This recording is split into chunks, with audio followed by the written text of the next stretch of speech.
Hey everybody, hope you're having a good day. It's Monday as I'm streaming this, the 10th, I believe? Hold on.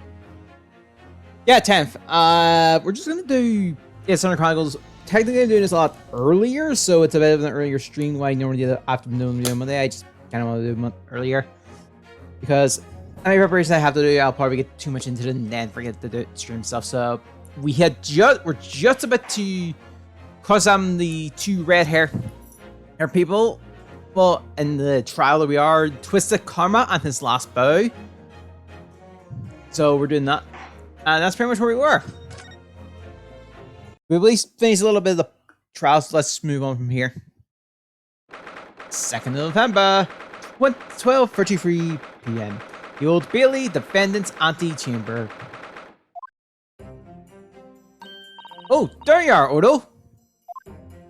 What kept you, my dear fellow? Oh, Mr. Sholmes, Gina. You sure about what you said in there? That the boss, you know, actually died the day before? That's pretty hard to swallow. Yes, I was shocked by the revolution too, Gina.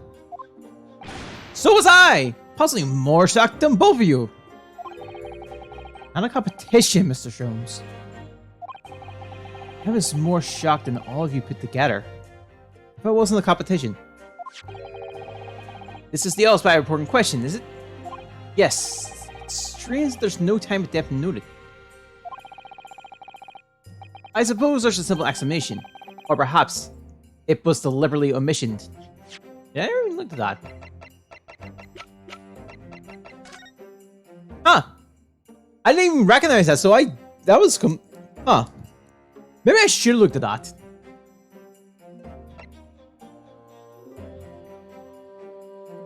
Okay.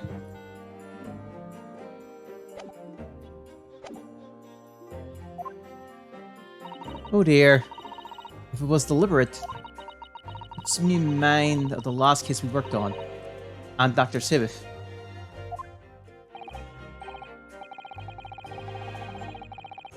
I know. Anyway. It seems that on the day before Lord Van Six discovered his body,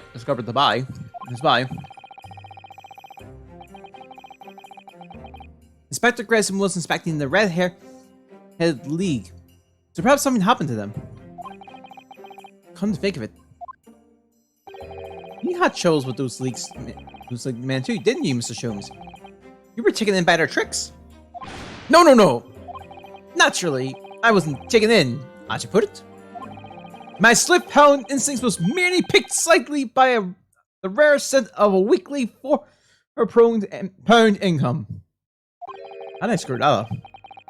And that scent masked the underlying scent of deception, I suppose.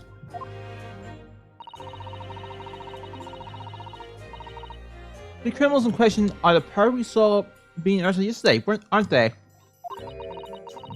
In Mr. Sholmes' suite, I mean. That's right, Suze! And it was me who took him in. Makes it tipped off by a good law-abiding citizen. Indeed.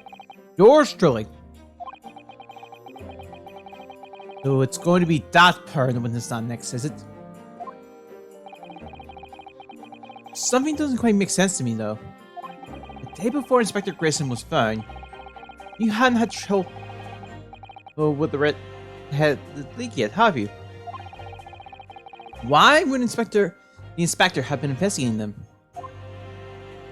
Well, the likely explanation would be that Grayson's own slip-hound instincts were piqued. Interest, not instincts, were piqued by the rare scent of a weekly £4 income. Don't tar him with the same brush as you, Sholmes. Yes, well. Then there's the whole issue of Inspector Grayson being investigated by Lord Van Six for some reason. The Reaper, the Red-Headed League, Inspector Grayson, Lord Van Six, and Kazuma. I feel as though he knew we had arrived at this point somehow. Gosh, I think you're right. What he's really trying to achieve here today. What's he really trying to achieve here today? All the answers will soon be revealed. Observe the time, my dear fellow. This recess will be over shortly. Yes, you're right. Cotton was determined that he should be the one to prosecute this trial. And he was determined that I should take the defense. Just what is it that he's hoping to make me see, I wonder? I get the feeling we're a long way from the end of this trial yet. Are you ready then, Mr. Sano? Yes!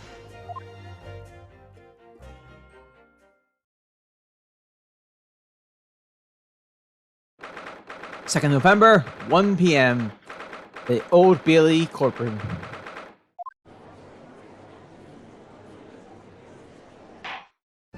In the name of Her Majesty the Queen, I hereby declare this court to be in session again. We resume the closed court hearing of Baron von Stix, here present, who stands accused of murder.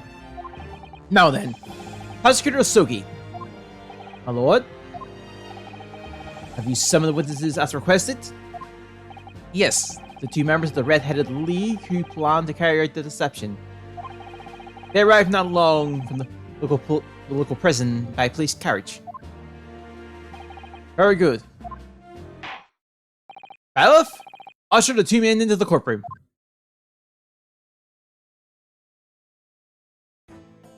What's eating spaghetti? These two men are currently being held by the police on suspicion of attempted extortion. You may omit your occupation, but state your names now for the court. I am Farbendi Rosu,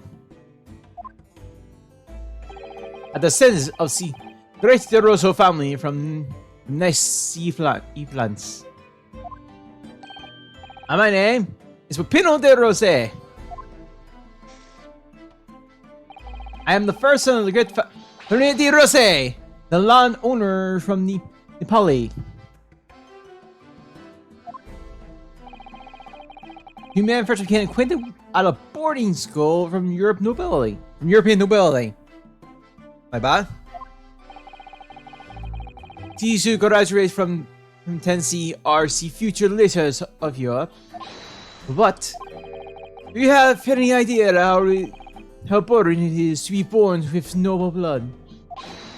Alas, I'm making it my mission to get the better of the world by employing the little grey cells of my brain. See, that is all I'm trying to do, So, that's the only reason this whole grand deception you've been carrying out? Well, that's the only reason this whole grand deception you've been carrying... Yeah, let me try that again. So, that's the only reason for this whole grand deception you've been carrying out. You could say that. Not bad, eh? He has the ground ears, but the petty plans. This strange combination is a charm of the Herlacious brothers. See, couple? Listen to me, Peppino. I have two things to say to you. Eh, Che? Are you about to tell me when you're grand at a Doritz? Aprils? I pretty much got that wrong. Firstly, I want you to stop calling me Si Capo. And second, we are not Herlacious brothers. This is a serious business. Down below, there is the Capo's trump card, the Furious Bow. It is deep, huh, Capo? The Furious and the meaning of your words. The court has been led to believe that under the banner of the Red-Headed League, you have conspired to swindle money from unsuspecting members of the public. That true? Oui. TSC. What exactly was the nature of this deception by which you planned to defraud? Hello, I will explain it. No, couple! Leave it to me! As you see, we both have a vivid red hair, you know? At school, we were teased for this without pity. This couple here, he was many times behind the schoolhouse, crying like the Tiffy fountain. Hooray! See dogs! One day see water will respect us for it. Every night, he would bury his head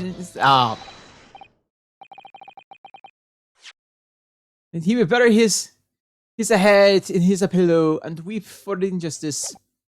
Yes, Ben! No, enough! I will explain the rest. The first step was the newspaper advertisement. About 1 week before the plan was put into operation, we listed the same notice in every paper in London. Yes, we saw that notice. It was this one, I believe, entitled "To the Red-Headed League." Tisa, I'm honored that you have seen it. It says that the only condition for joining the league is to have flame color hair, and that if you satisfy the interview panel and are admitted into the league, you can receive a weekly income of £4. On the date specified, the red-headed hopefuls gathered in droves at the park specified in the advertisement. And from each person present, this pair took an application fee of 5 shillings. And we see money to France. It was a plan most elegant, no? No, it was most dishonorable. But to be frank, I'm stunned anybody was foolish enough to be taken in by such an obvious trick. The park was described by women as choked with red-headed folks, like a coaster orange barrow. And the day on which all these men gathered to apply was the day before the victim was discovered. Crucially, these two men spoke face to face with every single person present that day. I have seen more red-headed people in one day, so I will see in the rest of my life. See. And then every time I see the couples there, I feel sick to my stomach. Anyway, why have you been summoned here today? Sorry? The date for our trial is not until tomorrow, I was told. Naturally, neither of these men have been told any details about this trial. And they've only been shown this photograph. Very good.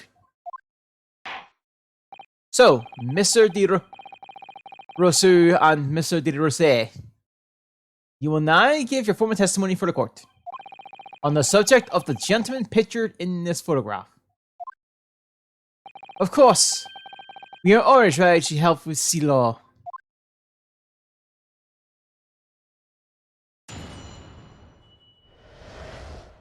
Man in the photograph. We have more than 1,000 red-headed people ascending in Sea Park on Lime Street Saturday. But I don't recall the man in this photograph, eh, Capo? No, I don't remember him. Obviously, he's dead now. He's dead now, but I assure you, he was not in Sea Park. Allora, this victim has nothing to do with us. You have a lot to answer for, Peppino. This is your fault that we got caught in the first place.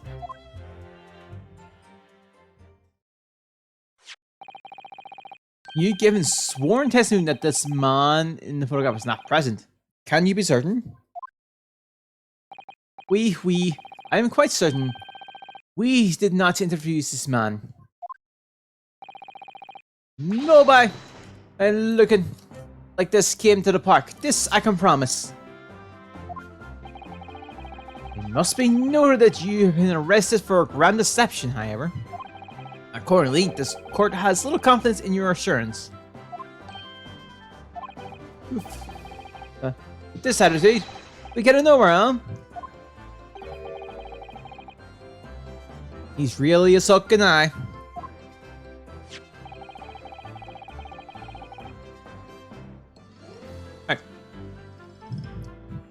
This confidential document was obtained directly from Scotland Yard. It records an entry from the inspector's private diary dated the day before the incident.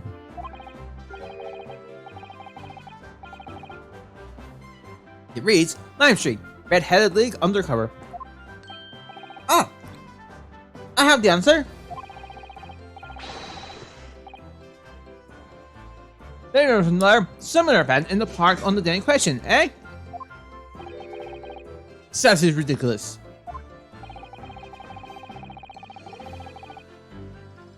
There's no question that Inspector Grissom was investigating the Red-Headed League. Means it's quite possible that that's when he was killed. Parallel events may proceed with the cross of 729. Ah, yes, my lord.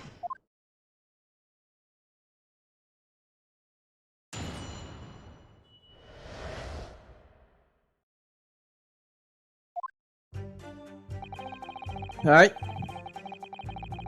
Hold it. 1,000 people. That's a big crowd. Ah. It was quite a spectacle. It's from all over the capital. See, the couple here, he has a magnificent animal, eh? Nobody else could attract so many people.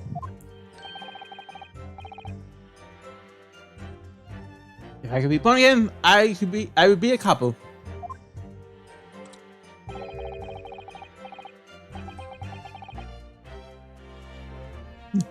Supposed to be one seemingly, see 4 pounds per week.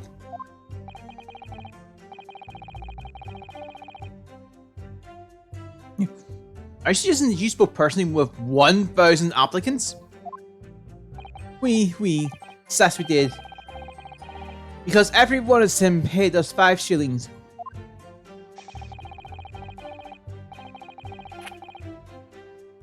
We take their names, and we take their money, and we take their address as well.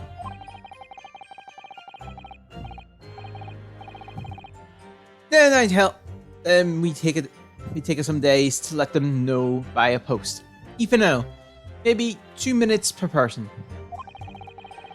We start early in the morning and we stop late at night. So you earn 5,000 shillings in one day? That's a small fortune. Who would have thought that there were 1,000 such skillful red-headeds in London to start with? One of whom was a great detective with chemically altered hair.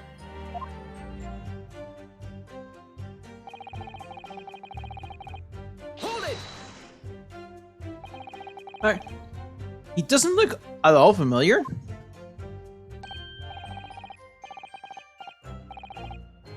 No, I don't think so. And then it's a wig, aye? He was trying to trick us. I do not like the people who are trying to trick the other people, says the con artist. If between them they interviewed 1,000 people with red hair, it'd be unreasonable to expect him to remember every face. No, senor.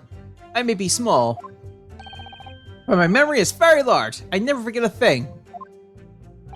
In my opinion, I do not think this man was in the park. He's not going to give the court a definitive decision.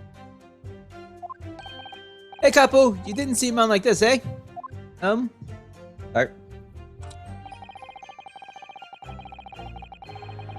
Hold it! But according to what you said, you spoke with 1,000 more people that day. Yes, that's true. My eyes were burning on seeing by the end of the day. You're already dead and you can't actually remember every single face. How can you be certain? But this particular man wasn't present. Normally, the red hair is very distinctive, aye? But not when you have 1,000 redheads crowding around, then it's just an eyesore. But if there was some other information you could give us, then maybe we would recall. Says he's not seen lying, Papino. Remember, we do not remember him. We are sure of facts. If Sir was a man, we'd see you at a piece, but his mustache does not match the color. Then I do not think I could have forgotten him.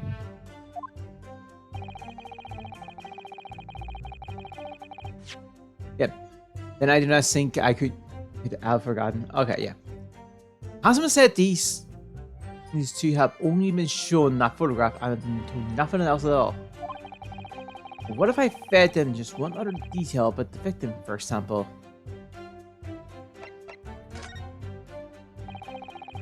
I can certainly appreciate that just knowing a man had red hair wouldn't help you remember in the situation. What if I told you that the man was always munching on a packet of fish and chips? Do you remember a man who's eating increasingly? Not really. I was only looking at heads for the applicants. I wouldn't have noticed the fish and chips any more than the chopper, the cavalera, and smoked salmon. Or spaghetti me! I love the spaghetti. Really? I had no idea. Tell some again what you said before, Peppino. See, Capo, see! I said again and again.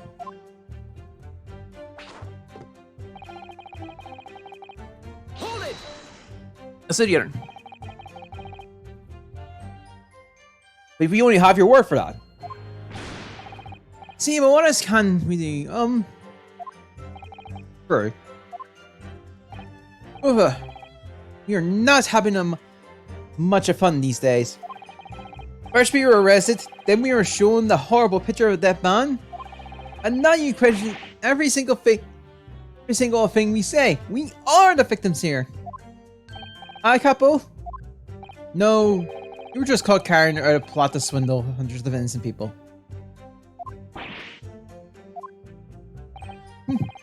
You have to bring it up, aye? It's not fair. Aye, Capo?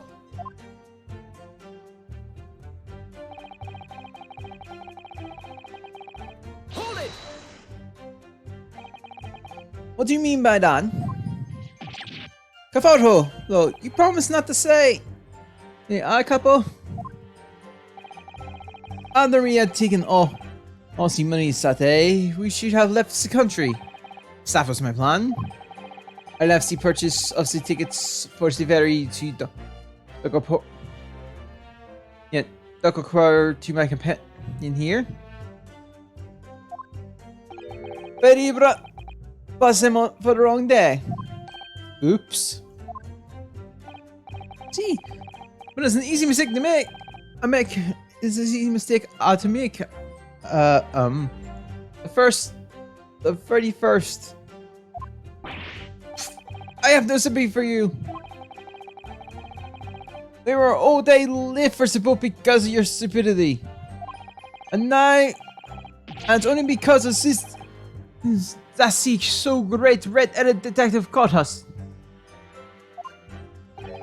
Capo, you know what I think? This is the work of God. It's a holy punishment, aye? You know, for the last time. This is not holy punishment. This is only your fault. Don't blame God for your unholy mistakes. You're making me sick, Subisanga.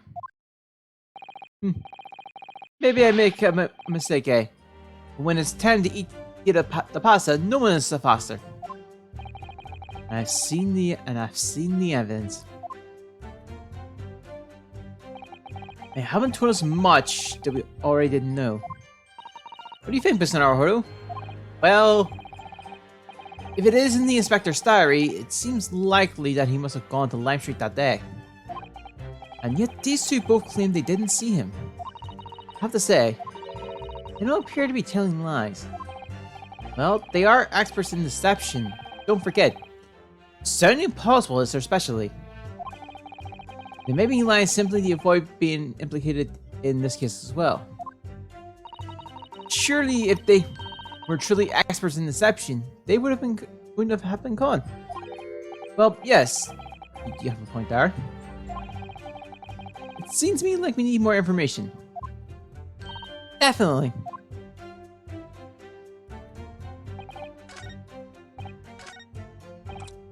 Hold it! Let's go name.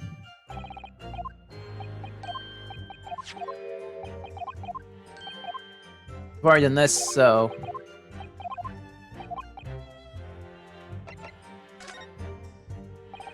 I'm certain...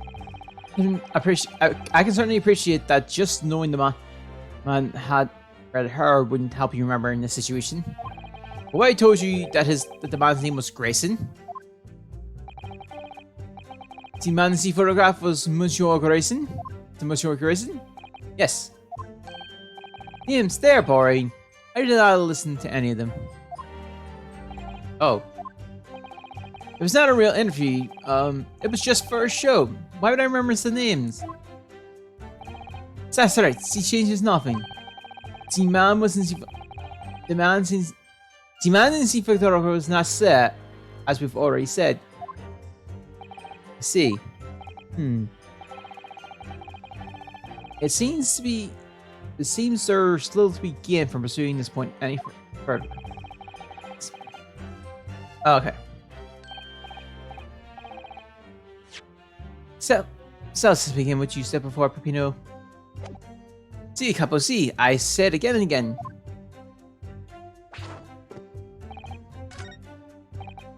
Hold it!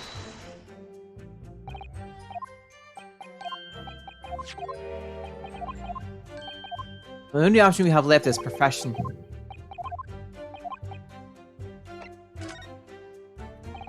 I can certainly appreciate that just knowing the man and her wouldn't have you remember in the situation. If I told you that the man in the red hat piece was actually a detective. The man sees photograph at detective? Yes. But where did he find your notice in the paper suspicious and decided to investigate incognito? Sorry. But cease changes nothing. Hello. Excuse me.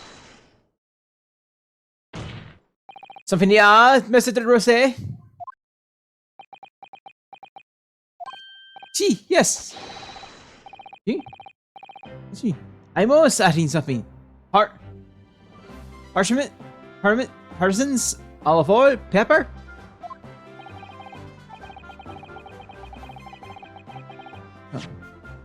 Oh, parmesans, olive oil, pepper.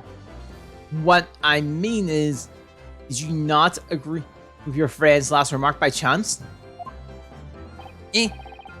What did he just say? Say about the detective? Yes, that. Keep your mouth shut, Peppino. You have said enough already. But why, Capo? What's the problem? There was a man who said, I am an inspector from Scotland Yard. What? Good Lord! Order! Explain this the faulty face in your testimony, witness.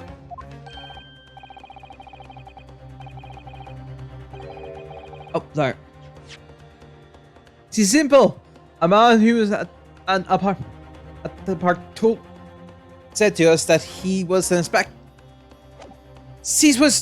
There was no such man. What are you saying, Capo? Have you forgotten, eh? I have forgotten nothing. No one likes this came to the park. Basta! Oh, Capo, basta! You beat me at many of things, but not two. The memory and the meals. Like I said, when it's time to eat of the pasta, no one is a pasta. But you are inferior to me in every other way, so shut up. Objection!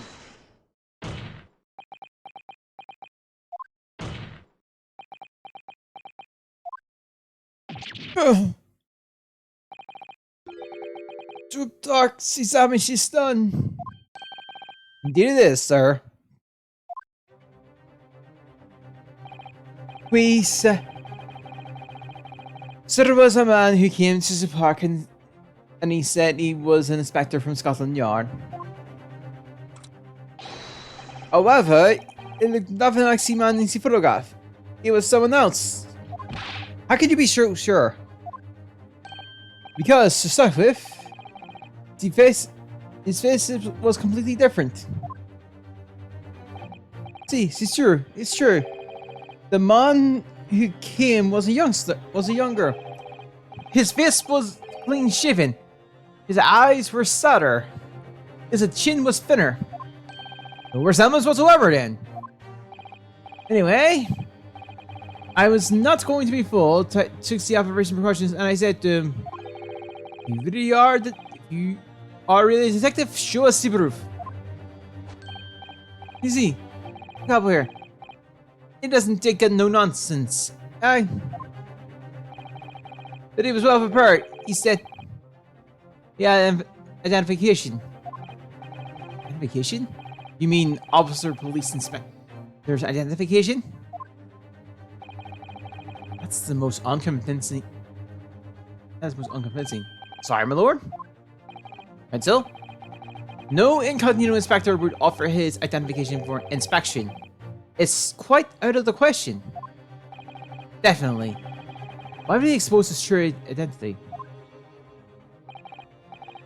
Legacy papers were fake. Certainly, Capo, you're a genius. As we said in Italia, it takes a good thief to recognize another, eh? And what happened after he announced that he was a detective? He became very annoying. He said, "You are under investigation." So I took the papers from him and chased him out of the park. It was fun. It was fantastico. And look, here is the identification. You stole it from the man? Yeah, coming. He made us very scared. But he was not who he said he was. Indeed, the person described does not appear to have be as a true inspector would. However, I believe it would be prudent for these identification papers to be entered. Sorry, it would be prudent for these identification papers to be entered into evidence. But I liked them. Alright. Alright, let us return to the witness testimony.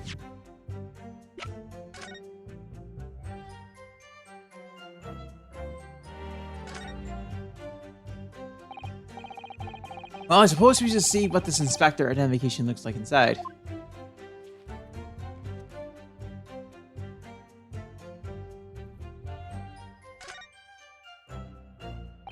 Yes, it definitely looks fake, doesn't it?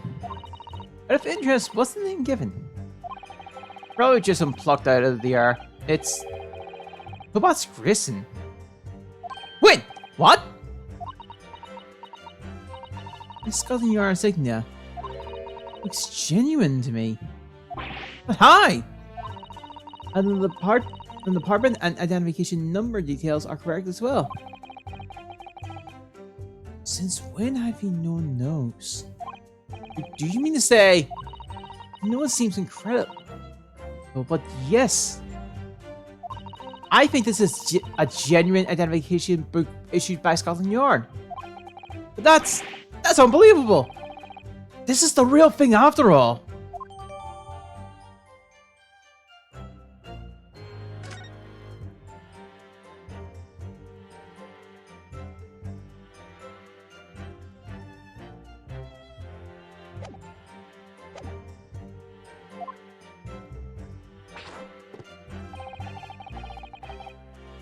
Laura, this has nothing to do with us. Alright.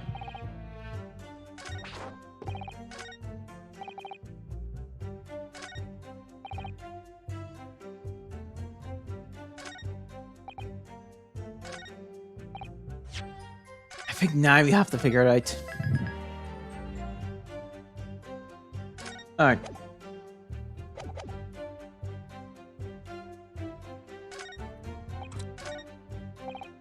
What percent is now? Objection. Not there. Okay.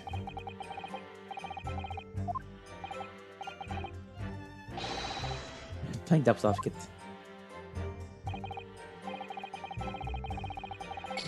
Arg.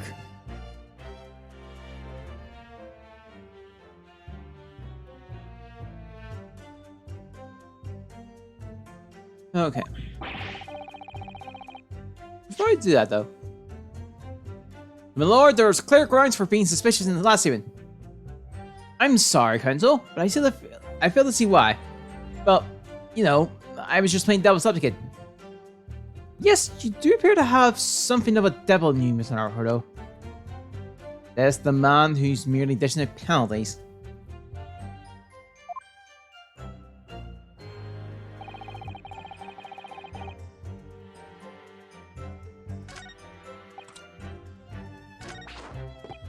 Okay.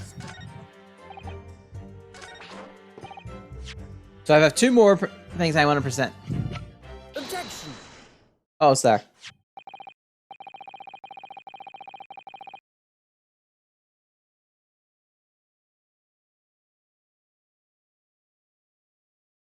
Okay.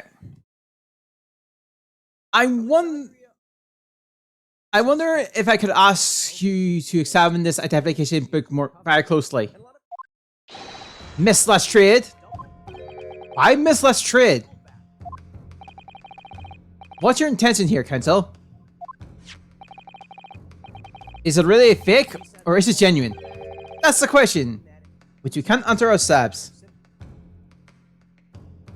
Objection. Don't be ridiculous.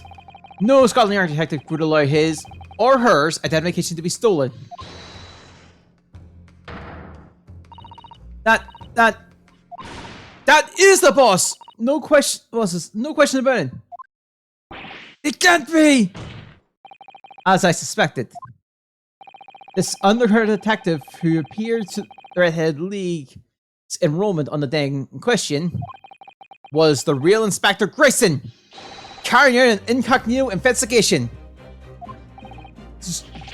Turn it off!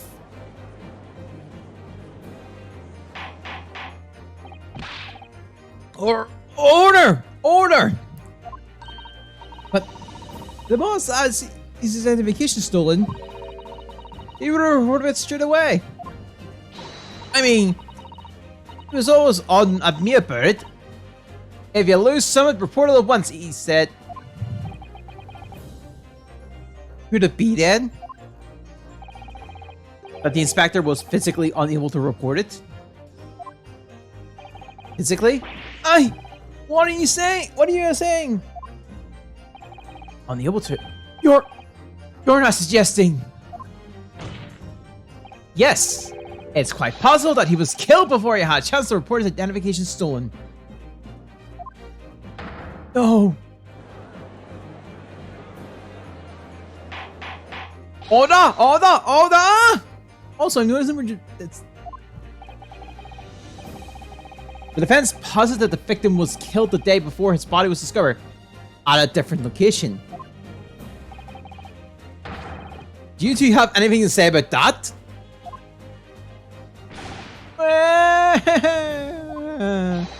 I know nothing. I done nothing. Oh, that was fast. Pull something up, Peppino. And no, you have to be here. But a little more like a master of criminals than that, no? Now I wish I had returned to Italia. Stop crying, Peppino, please. Otherwise, let me stop your whining and start talking. Well, I believe the Corporal Nye here. The Corporal Nye. We'll need to hear a story in considerably great detail. I know enough. I've done enough. But you will tell us. You will tell everything, or face the worst possible outcome. You will dry your eyes and testify again about this identification paper and the precise circumstances on which you came by them. Very loud.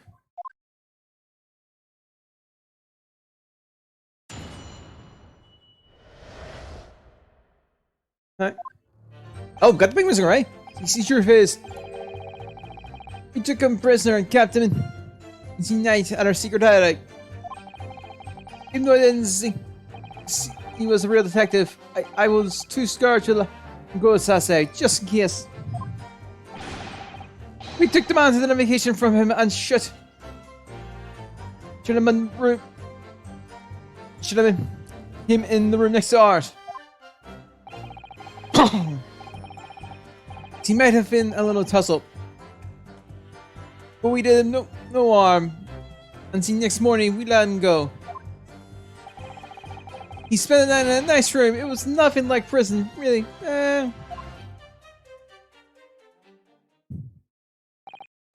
This is outrageous! You imprisoned the man? But no, Sneak, no! It was not like the prison. I heard a door. I'm gonna be back in a sec. Let me double check something here.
I am back.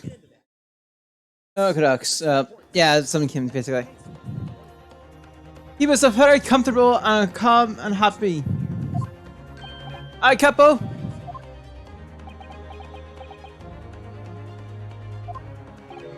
It was never part of my plan. I swear it.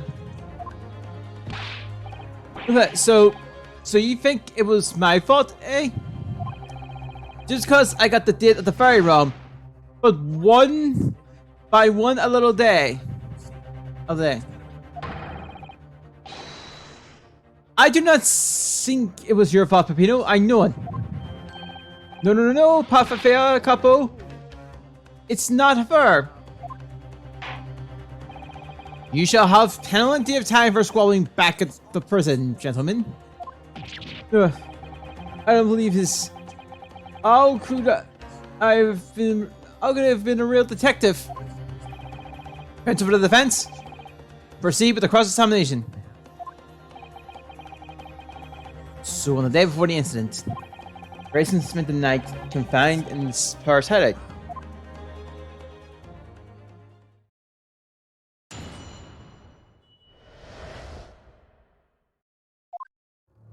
Fine. Hold it! Do you realize what you're saying? You have to believe me, I never intended for that to happen. And I'm sure the detective did not intend it either. Do you think? But see, there's nothing wrong I could do. Nothing else I could do. Nothing else. This was the first crime for the couple. He was at the end of his wits. I've told you before, Peppino. That is not the way to describe a criminal mastermind. What about this head of yours? An old, empty house behind the park on Lime Street. He rented the place for two days. It was an inspired idea by the couple here. An impulsive idea, I would say. No. Not impulsive. Inspired, I couple.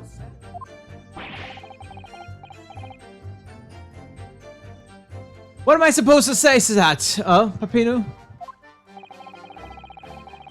And it was in the house described you that you confined Inspector Grayson, was it? Boy. But you have to remember, I was under the impression that he was a pretender, not a real inspector. That's quite up though. If you didn't think the man was a real inspector, there would have been no reason to take him prisoner, would there? No, you are right. But we couldn't be complete and certain.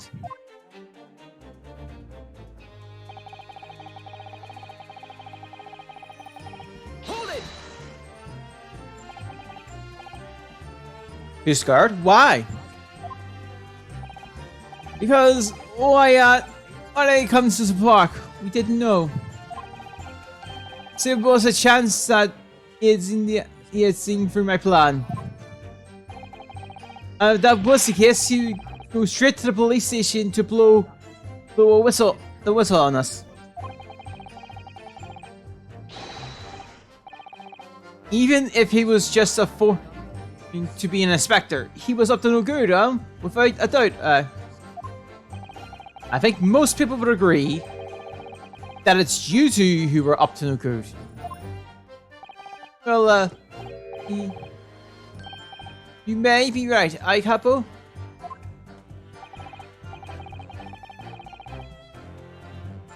The point is, we were not able to escape from England immediately. That is why we had no choice but to take the seaman prisoner. What I don't understand is why the inspector felt the need to show you his identification in the first place. See, I asked myself the same question. We were writing down some names and addresses of all the people who we took 5 shillings from that day. I have forgotten what name he said, but yes, it startled me. So the address, Scotland Yard, Homicide Detective Division, he said. What? You probably didn't like your faces, Peppino. Anyway, I was not rude. Well, I was politely asking him why he had said it.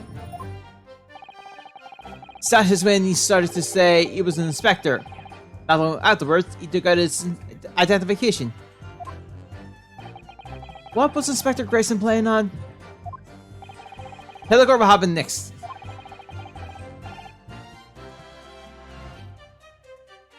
You took him back to your hideout, you said. See, we did it.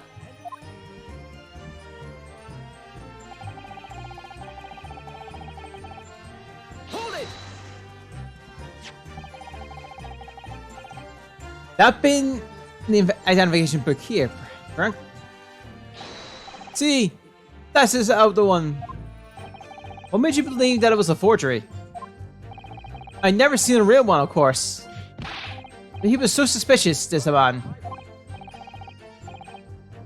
Alora, I was thinking, it must be falso, I capo? It was just as Peppino who I said. We were convinced it was not genuine.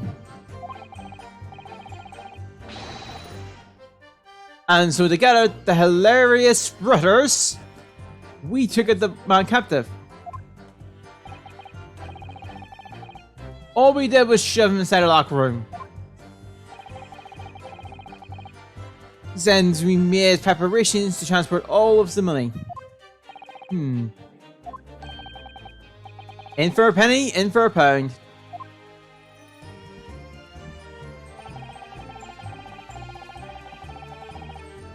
Hold it! What do you mean by a little tussle exactly? Well, it was nothing. Just a minor incident. The fossil inspector. He was a real piece of the work. Aye, Capo? What happened? Ufa. It was a disaster.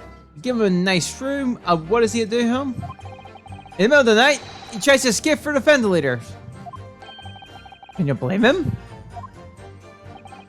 We chased him, Bensua.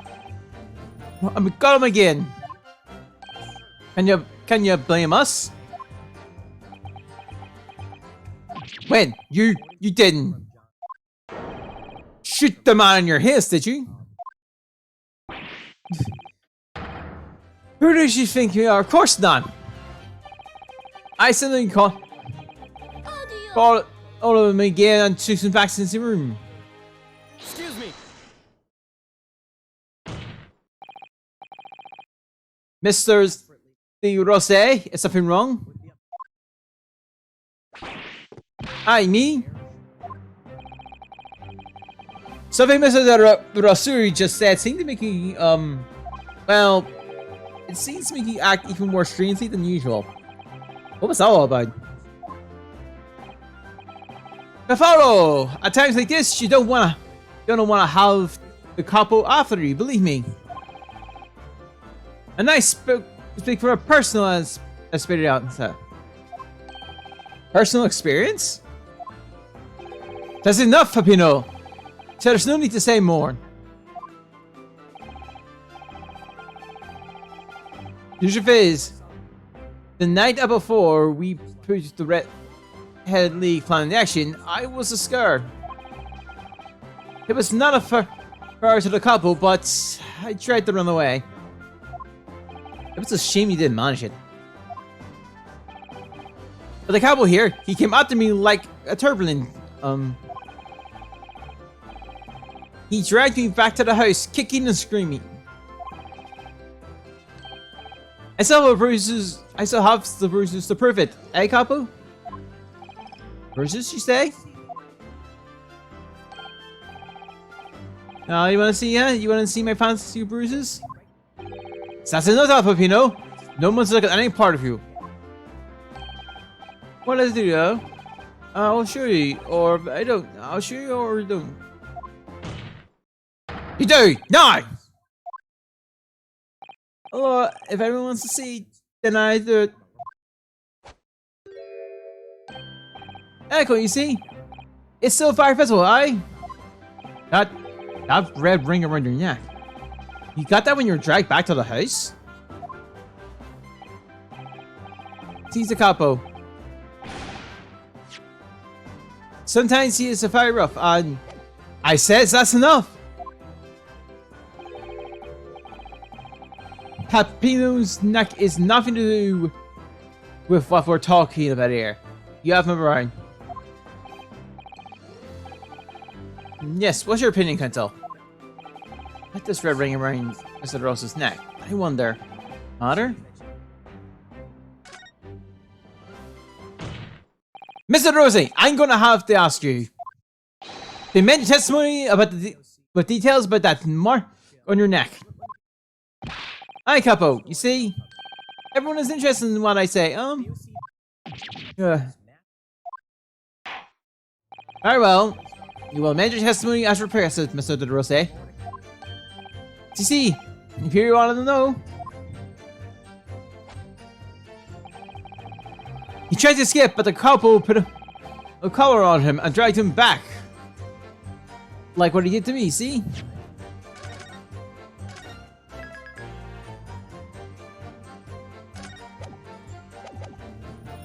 Hold it! Are you saying that the red mark was caused by...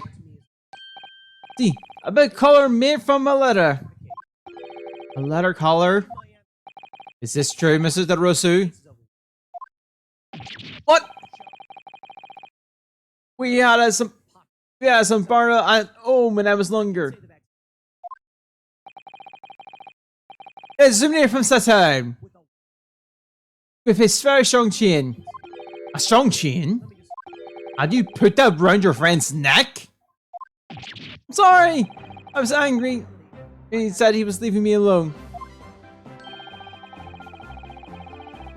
You do not have to tie the chin to the leg of the bed, though. I would not try to run again. You didn't do that to Inspector Grayson as well, did you? Should the people like, well, is the capo's here's motto, eh? It's starting to sound a lot more like a prison all of a sudden. The capo is a tough, but the capo is a rough. I shouldn't have done it.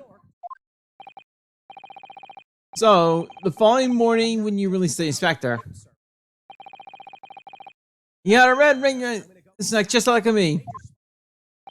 A Pinot Seafoam Blé, leave it now. Now you know. The couple here, you don't want to tangle with him. But for the inspector, it's not so bad.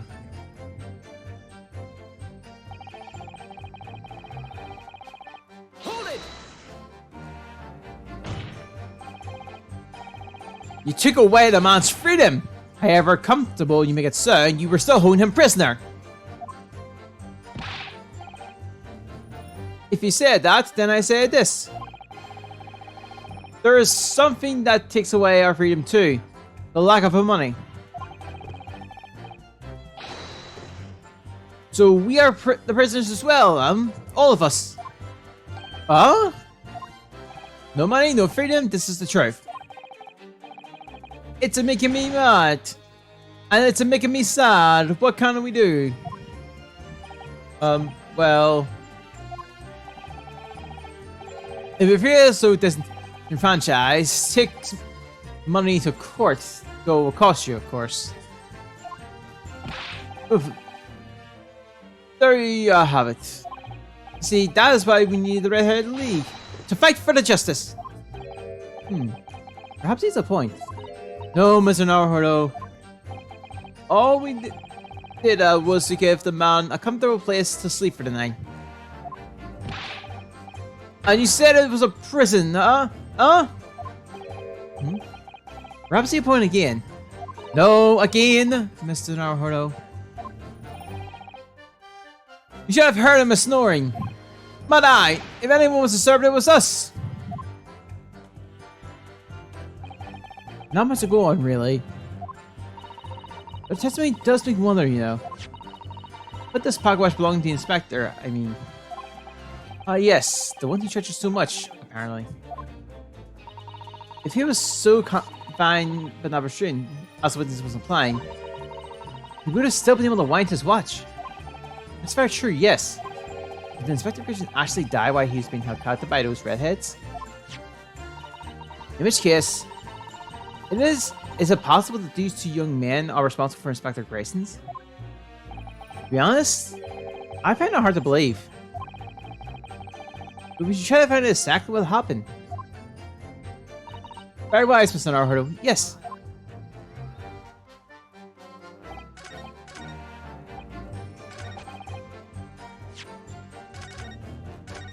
Fine.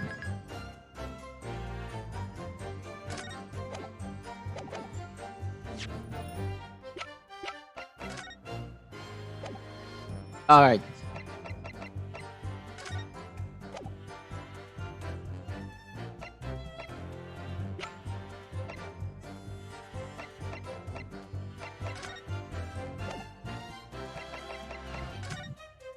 Oh, right. Objection. So the day before his body was discovered, Inspector Grayson was taken prisoner while working incognito. No, it was not like that. It was hardly a prison. It was an invitation to stay. It was only... However you describe it, there's one glaring inconsistency that remains. What inconsistency is that, Counsel? I would ask the court to look closely at this photograph of the victim, Inspector Grayson. You will see that there's no red ring visible around his neck. But that makes no sense. It was me who took the collar off the man in the morning. Well, and I saw the red bruises on his neck, just like I have. Given that the marks given that the mark is still physically clear on the witness's neck,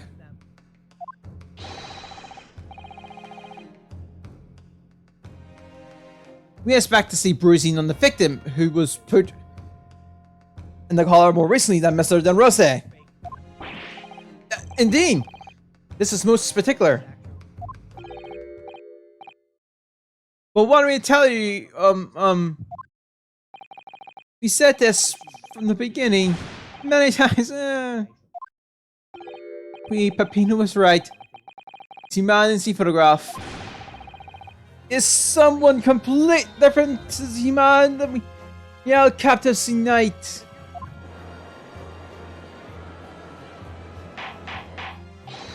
Order!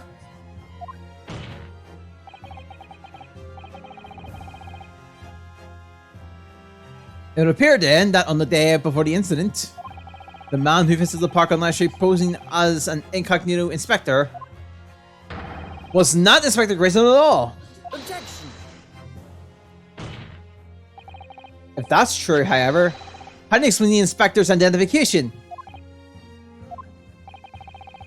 This is a genuine identification book issued by Scotland Yard.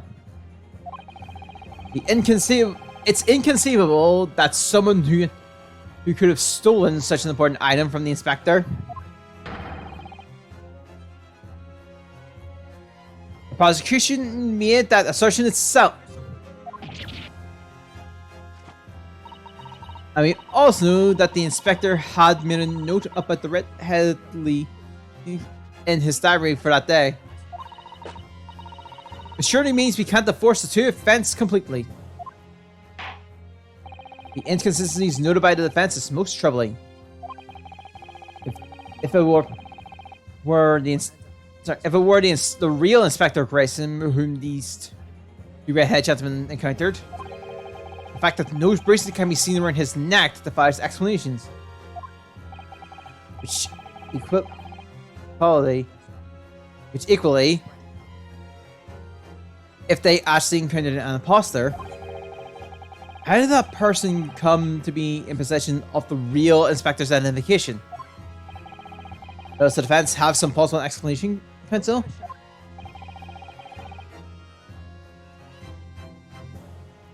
Okay, the whole thing defies explanation.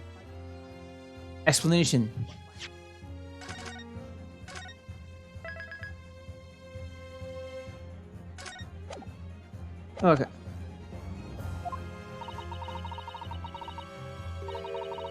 Is it for precisely these occasions that we intentionally noted Is for precisely these occurrences that we keep things noted in the court records, Mr. Harlow? Because those are facts, and facts cannot lie. No, the facts can't lie. Even when they point to something so incredible, it's almost unbelievable. Oh Lord, the identity of this person who turned up to the park, the redhead. Sorry, who turned up in the park for the Redhead League's enrollment. It's revealed by the information of the court records, I believe. Gracious! Very tantalizing, Mr. Naruto. But why don't you help us see where the truth is that you apparently seen? Who exactly was this inspector that appeared before Mr. De Brunsack?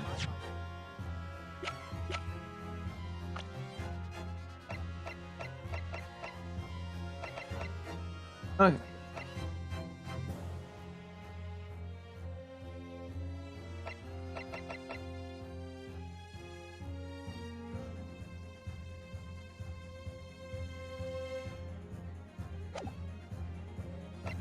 Let's try this. Though it seems incredible, I admit, the undeniable fact points to only one thing. Since no person can be seen on the victim's neck, the person who had managed to prisoner that day could not have been Inspector Grayson. In other words, your argument up to now has been a waste of time. Objection. On the contrary, I haven't finished. What?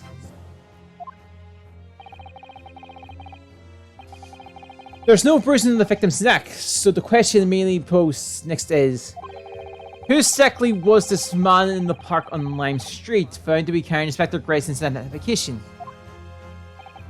See, that's a right. Tell the same story every time. Whoever this man was, the cow dragged him from the pillar to a post with the dog collars. Mon Dieu, Pampano! I was not so harsh as you say, So who was this false inspector, eh? Who was he? Clearly, the defense has an idea about that. About the truth in any of the mandis whom prisoners stop. I must ask the council defense to elaborate post-test. Who did the witness encounter in the park post Inspector Grayson?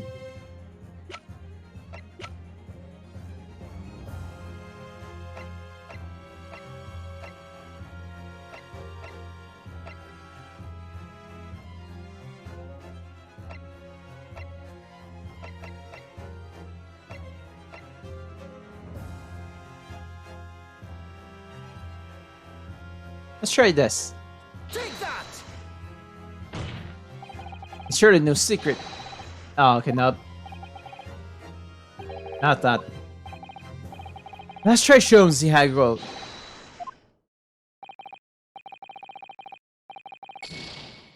Arrgh.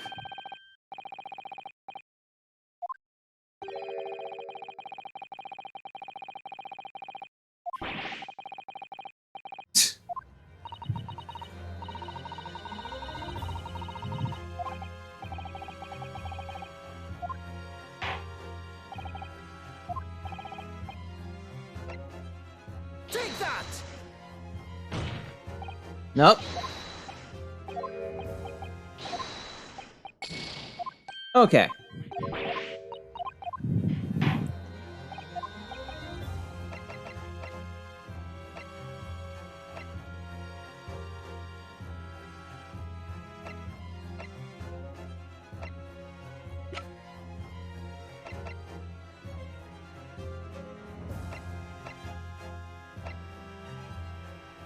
Oh crap! I realized that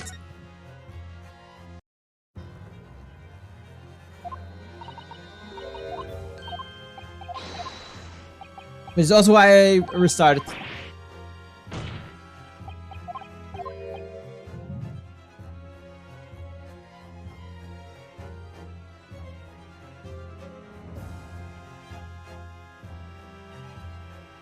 I realized.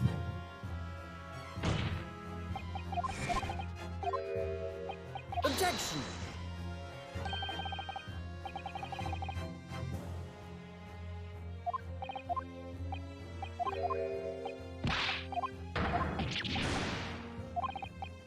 Oh.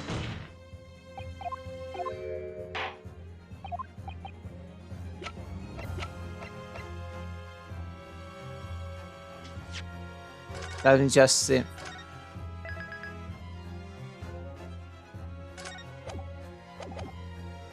Take that. But this is me, isn't that one of the witnesses who was in the stand in this fire courtroom earlier today? The nameless man whose only argument appears to their hearsay to passers-by. Objection. What on earth would a street seller be doing with a police inspector identification paper?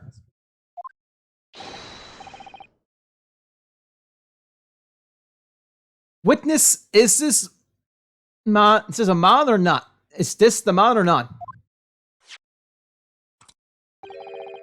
What has happened to your sleep? Ah! Sir, this is a man. It's not for the redhead league, huh? He is looking for a twisted lip league, no? Perhaps rather than making such rash claims this time, you should bite your lip instead. It seems improbable, yes, but one underlying fact remains. During his testimony earlier, I noticed something around the man's neck. A red ring of bruising. Eh? What? The defense demands Mr. Gossip be brought back to the stand. Order, order, oh, bailiff. Bring the aforementioned witness back into the courtroom. Immediately.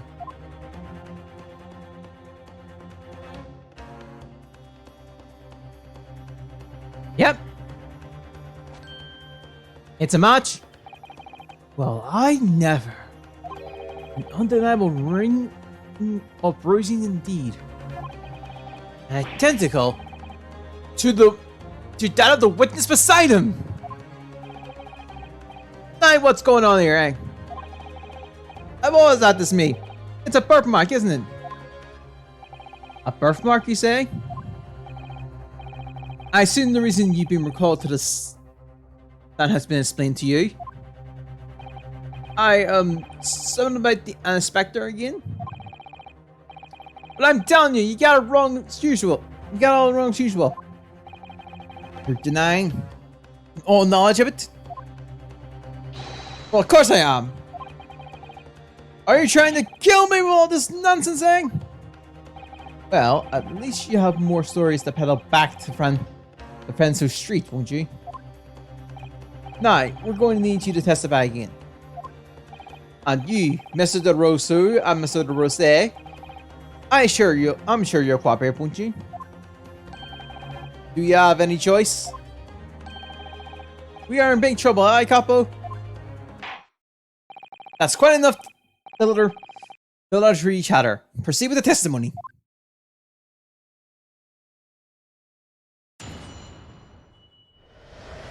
The inspector and the identification revisited.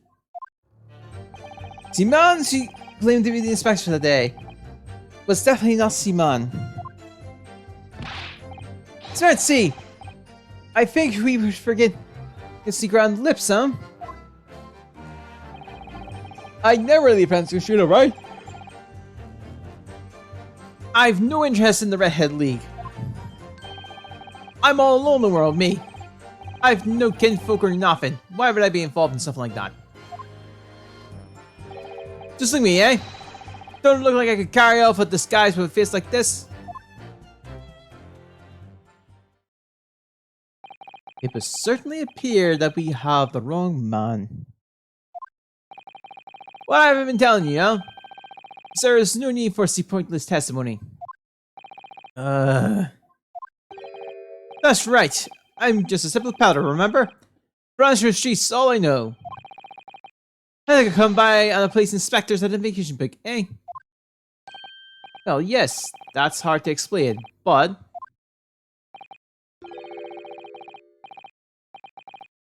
A brief for cross-examination, I think, Counsel. Very brief. Isn't there anyone in this courtroom who thinks I might be onto something? I stand standing at your side as always, Mr. Naruto.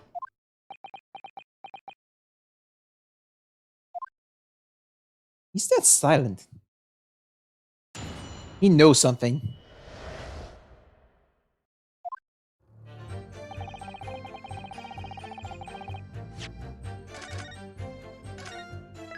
Okay.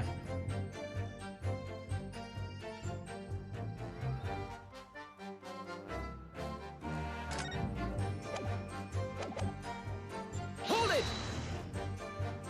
Huh. So you say, but how can you be so certain? Sis, no need to hurt your hand. And hands on the desk, monsieur. Surely the reason is obvious, no? Because I've never seen lips like this. Nevertheless, There's a clear red mark around Mr. Gobble's neck.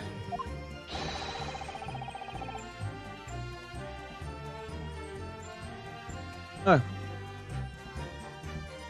And it looks very much like that the thief left behind on the neck of your colleague by your prized color.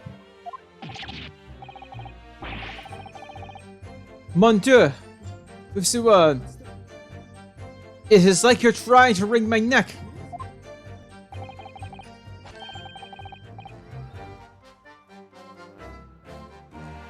It does look very much like under my neck though, eh? Oh, this is a birthmark. The biggest slips in London and the neck to die for. Aye. They broke the mold when they made me. For the first time in my life. I feel lucky to have been born with sea red hair. And I thought being Japanese made you stand out in London. So you maintain that you've never seen this man before? Oui, si, sir. I swear to it by the flames of my hair. So fierce pride has grown the frustration with your hair now, has it?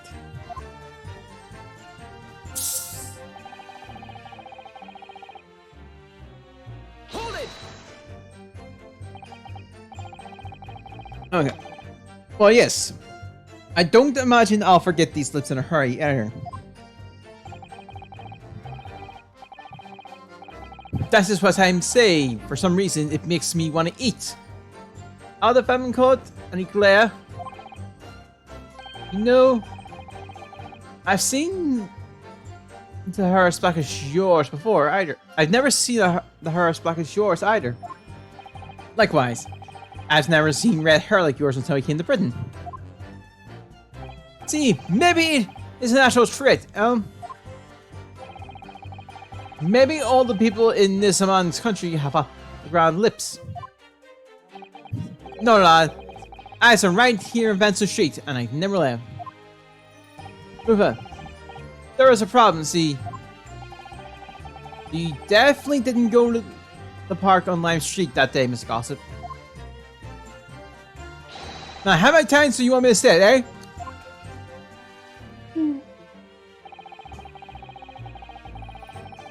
Hold it!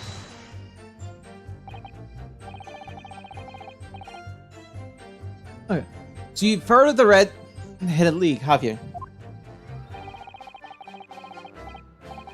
You don't get a name like Gossip for nothing, eh? It's my business to know what's going on in town.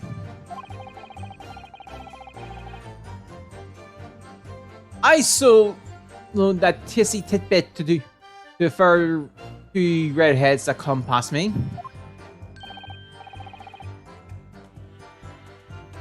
Just between us, I even got salaries to call for. Well, he does have a very red nose of that kind. Who knows?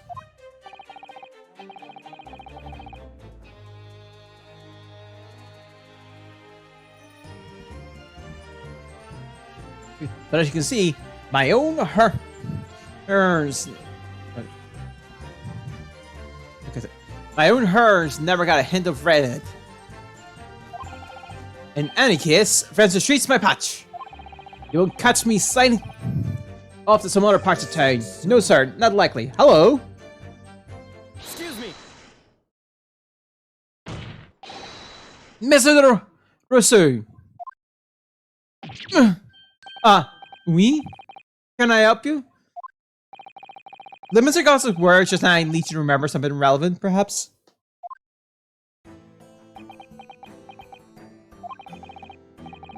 It was the other day when I was looking for a place near Sea Park, a small house or something.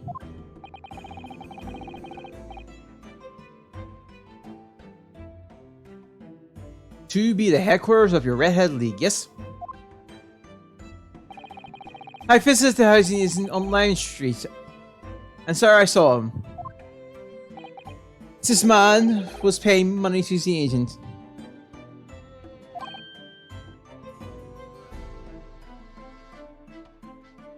What? Mr. Gossip with a housing agent?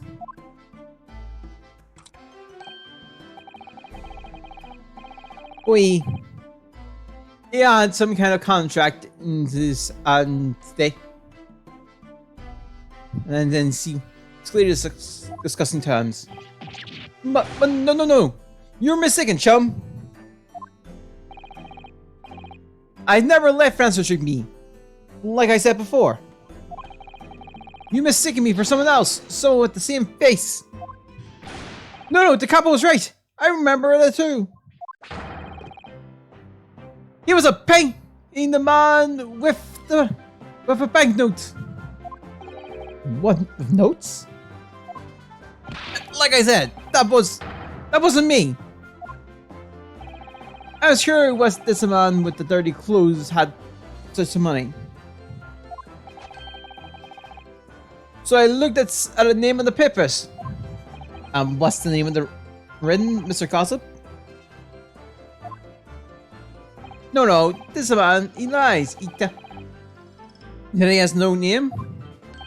But in fact, his name is Q-Bone Boonding. It's better than Mr. Gossip, I think, see? No! I'm a peddler of tidbits and information, I say, on Francis Street. And that's that. I don't know. I don't much like folks talking about my personal life. Indeed. And it is not the intention of the court to invade the privacy of witnesses. Very well, I shall respect your wishes, sir.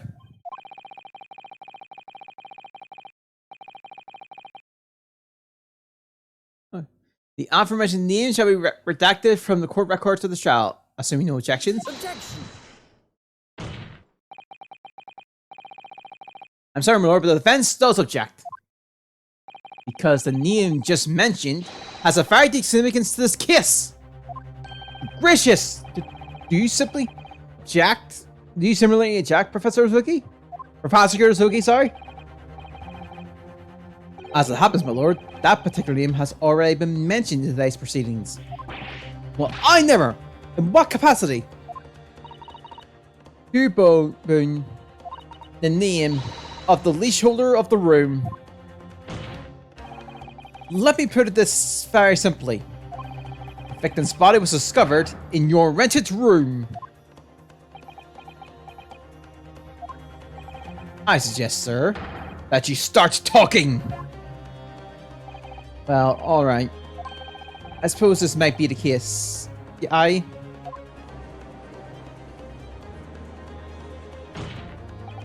So your real name is Hugh Boone. Boone. How do you actually pronounce that? I've messed that up every time. Well, just between us. I don't like to blow me from trumpet. But there's no final peddler or tippets in town. So I happen to be able to afford a garbage little room in a fallen down backstreet townhouse. Do? Once every 6 months, I go and pay the rent to the agent on Lime Street. I remember now. There were 2 vulgar redheads in there last time. If anyone is vulgar, it's just not me. Think again, Peppino. Why didn't you bring this up before? It's like I told you already. I don't like talking about my personal life. I'm a tidbit peddler as far as everyone else is concerned. No fuss. You will update your testimony to include the most surprising revelation, Mr. Boone. Boone. Whatever. If I must. The leaseholder Scotland Yard has been looking for since the body was discovered. Has been here under our noses all along. I rented the room where that fella was found. It's true. What difference does it make? What a lot, actually.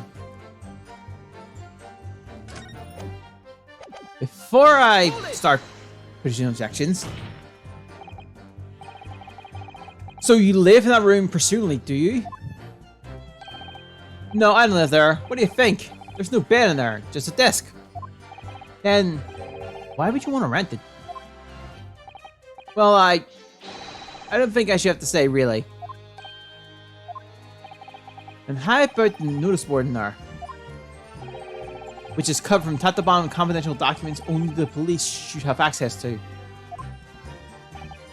No, that board's not mine. The inspector must have brought it all along. It's only the other bits and balls that belong to me. Desk and the chair, not. People don't generally carry enormous notice boards around with them. The real question is, why is Inspector Grayson killed there in your room? Well, obviously, I've not the faintest idea. I mean, it's causing me no end of bother, to be honest. It seems to be that Mr. Boone, rather as little is known about his room as possible for some reason. Yes, it does come across that way. And more importantly, knowing that the scene of the crime is actually his room completely changes things. In particular, there's one part of Sesame that really bothers me now. That's how I'm finally going to undo this, man.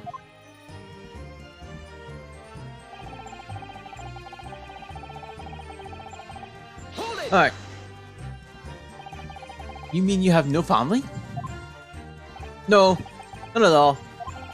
I spend my days on fancy street peddling tidbits to passerbys. Hoping just between us, this is that eventually someone else with lips like mine will come along. I don't think so. Maybe right. Anyway, to that marking night, it's just too much of a coincidence for us to ignore. Well, what's a fella to do then? Eh? If you don't believe me, we're in an impasse. There's nothing I can do but flick my lips. Looks like I'm not going to get anywhere here unless I can produce some proof. You're busy saying I got dressed up and posed as some fancy inspector, didn't you? Well, it's beyond me to know. Sorry, it's beyond me how you think I could do that.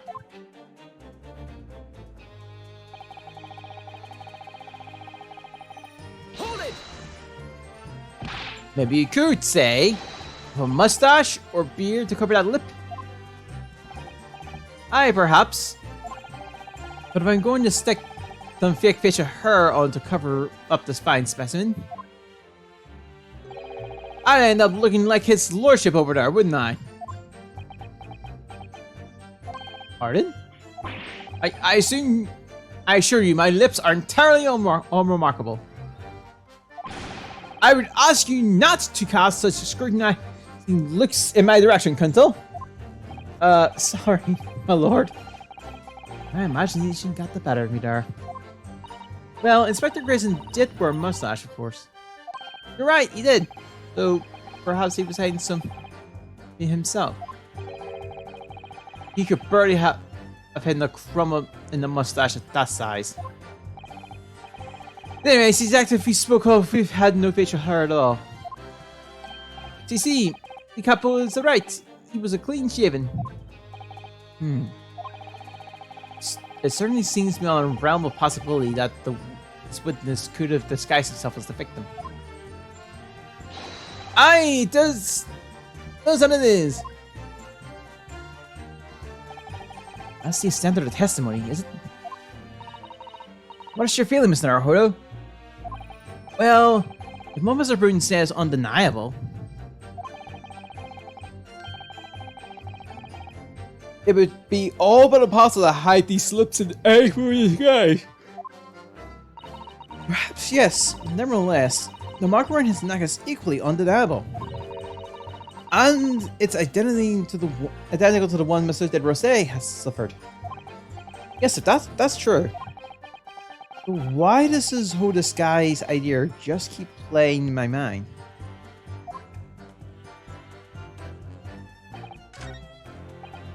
So definitely this testimony.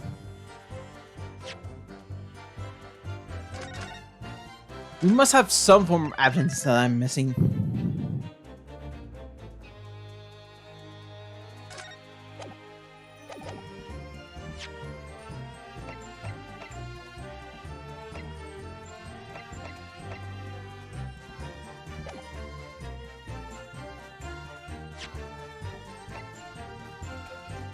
Wait.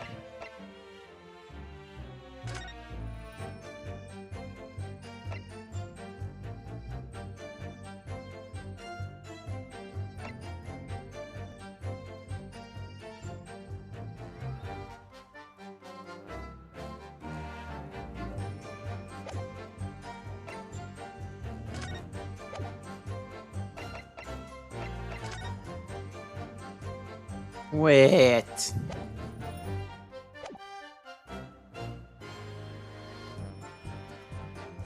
No. That's... That can't be.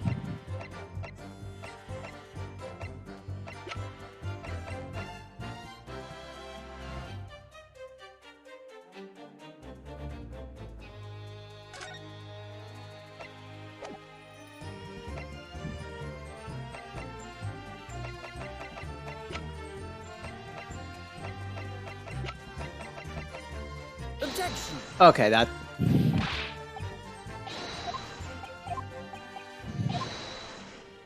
Okay.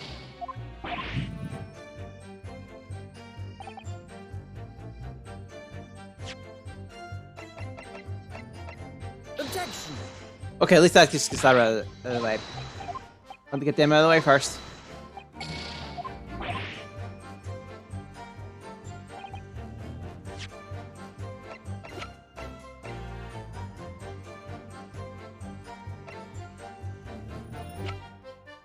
Okay.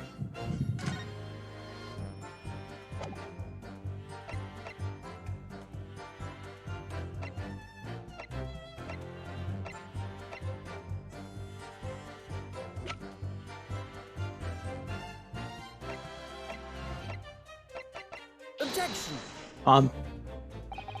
I'm just randomly firing things and see which one works.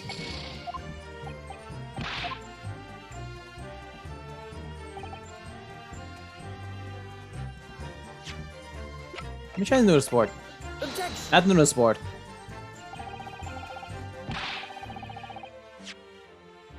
That's good to know.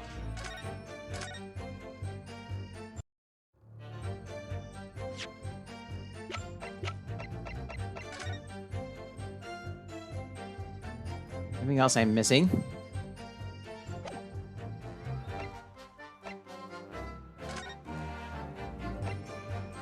Oh, spider report.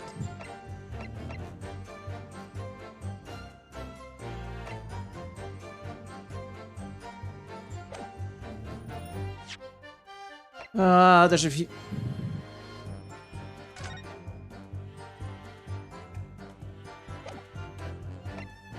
Think of a few things, but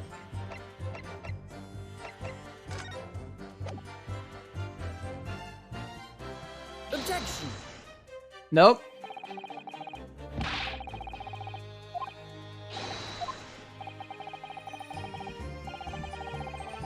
That's not it.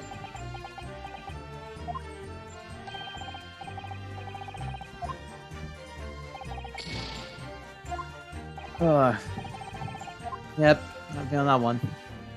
Time for a rethink.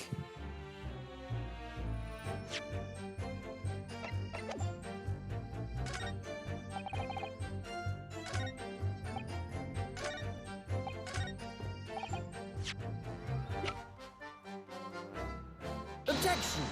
Why did I even think that?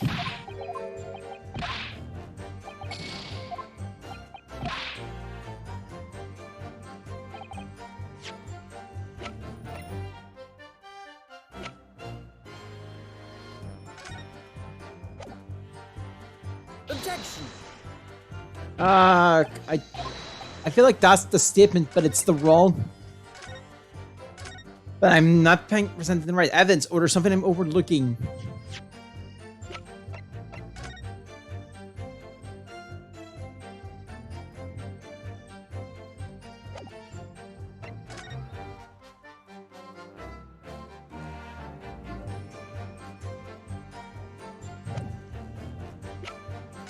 Nothing there.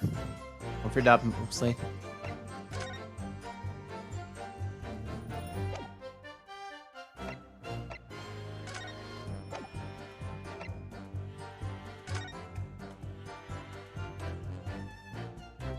I think I'm overlooking something.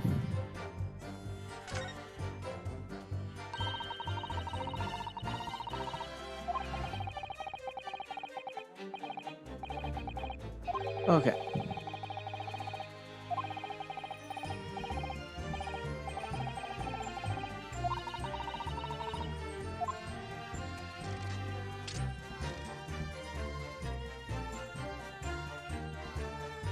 Nope. That did nothing.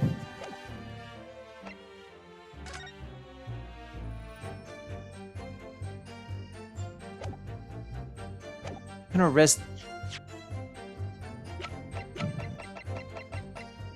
Objection. Okay, it's not the revolver. Good to know.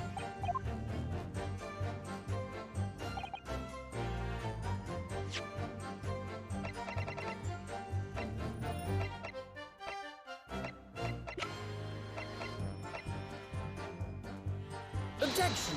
Oh boy. I'm gonna be like an idiot. I'm gonna be noble idiot here.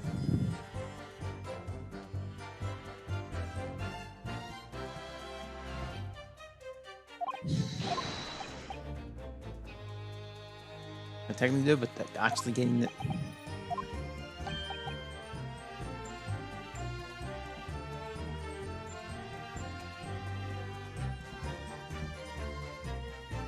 Okay.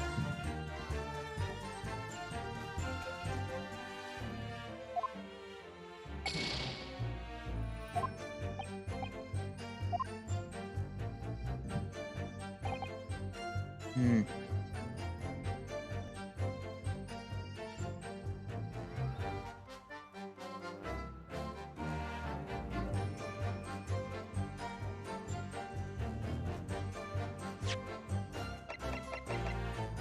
Objection. Okay. Not.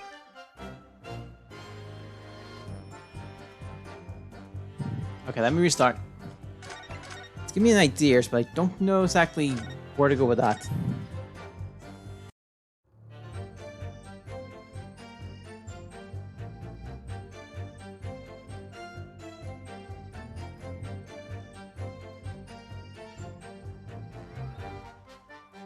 Okay. Oh, son of a... Objection. Wrong idea. Right there, wrong idea. Wrong thing. Okay, you had the king. Hey, because you put it... Didn't realize that. I overlooked that. I'm gonna follow it for a split sec.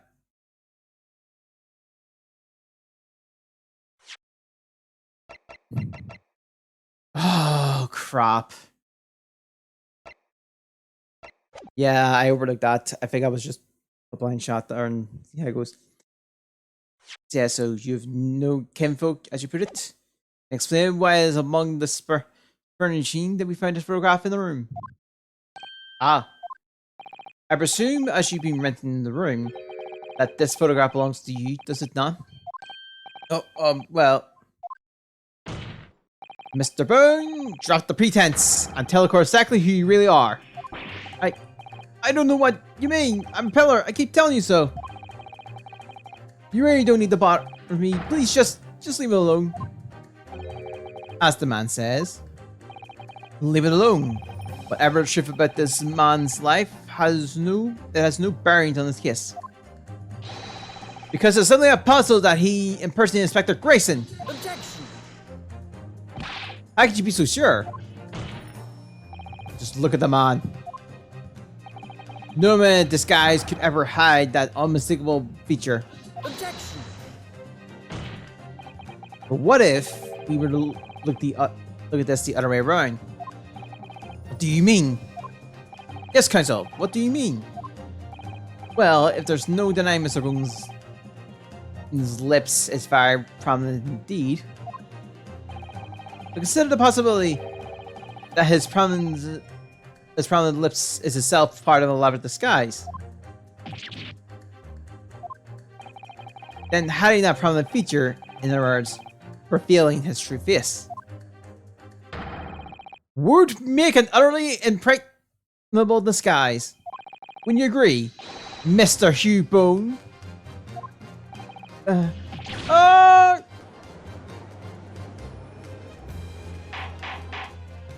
Good witness! Are you still hiding the truth from this court? If that's a disguise, then underneath it, his true identity must be... Yes, that's right. There's really only one person he could really be. My lord, the defense believes it can reveal Mr. Bone's true identity to the court. No, please, no. Very well then, counsel. Who is the true identity of this peddler who simply goes by the name of Gossip in the Streets?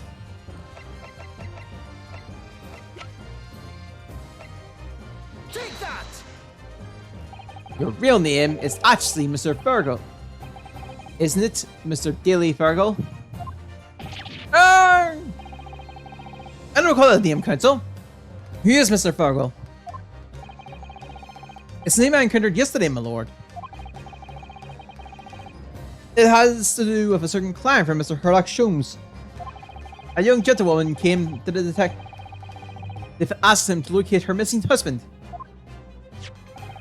This woman's photograph, in fact, is Mr. Fergal. What? From what I understand, you haven't returned home since last night. Since the night before the inspector was found dead.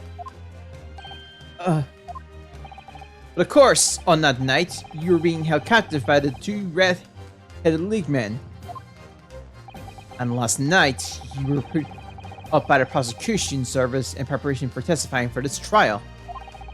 The killers were led to believe that you, Mr. Phoenix, and Mr. Sandwich were all homeless.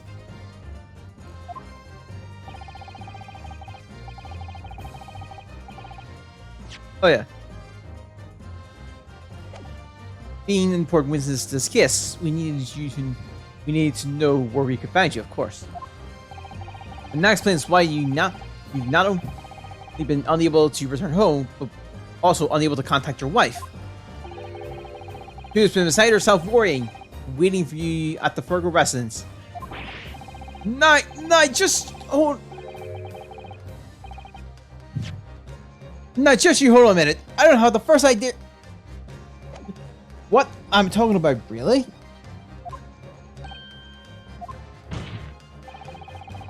It's a symbol of manner to confirm my suspicions. All we have to do is pull off that disguise. No, please. Bath, bring soap, a sponge, and a washful at once. Mr. De Rose, Mr. De Rose, Rosso and Mr. De Rose, you will restrain the witness. Oi, my lord! You see, my lord!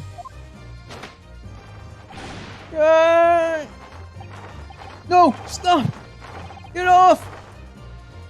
Don't!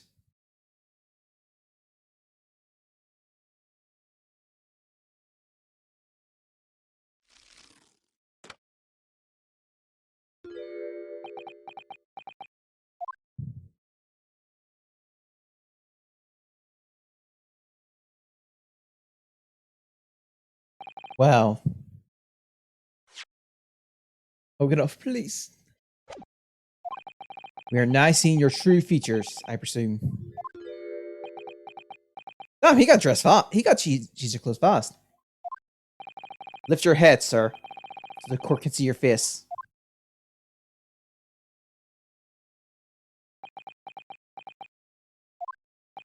It would appear that the defense counsel's assertions were entirely correct.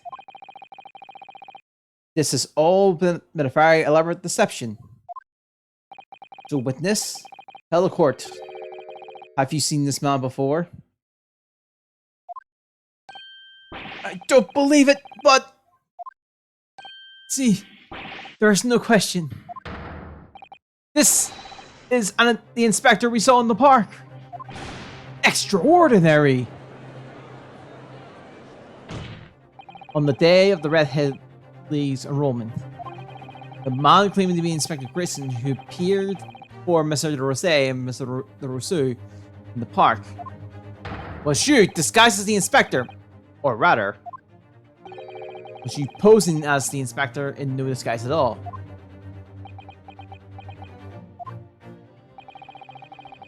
Mr. Virgo was formerly employed as the chief warden in Barclay Prison. Chief warden? In your career had promised. Why would you?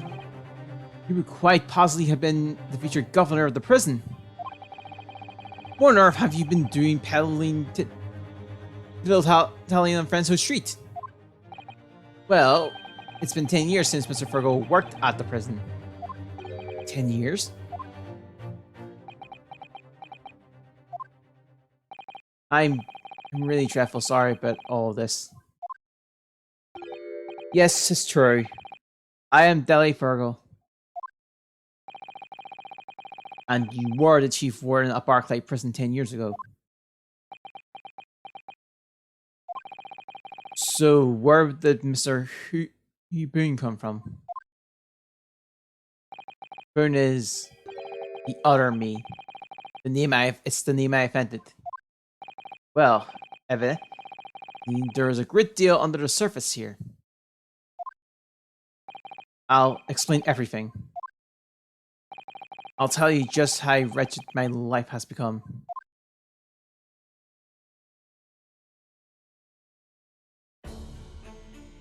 As you say, it was 10 years ago that my employment at Barclay Chief Warden came to an end. Having left the prison service, I searched for some new occupants by which to earn a wage. The times were hard in London, and I found no suitable engagement at all. In desperation one day, I turned my hand at selling wares on Friendswood Street. But your wife appeared to know nothing of this. She still maintains you were chief warden at Barclay Prison. I was utterly determined that my wife should not know of my failings, which is why I never told her. I opened an account at a bank under the name Hoobone, and I rented the cheapest room I could find on Friendswood Street. Seeing the very crime we're investigating. Yes, that's right.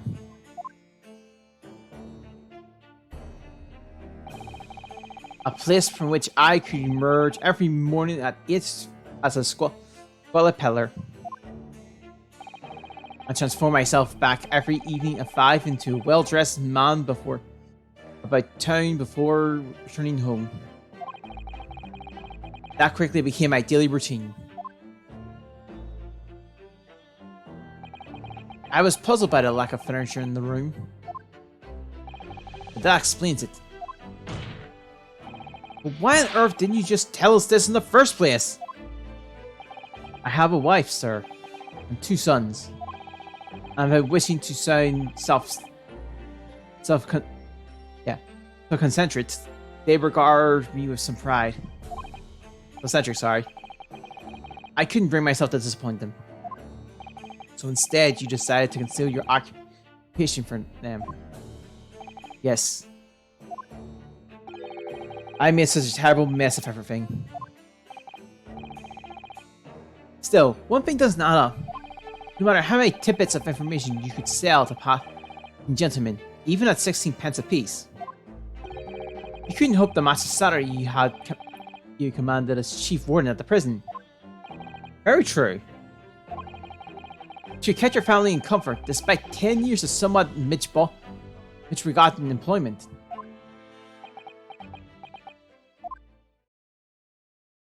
That was all thanks to Inspector Grayson.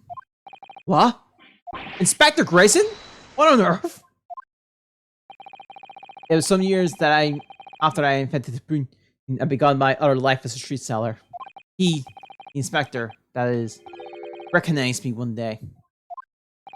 You mean to say, the victim was an acquaintance of yours?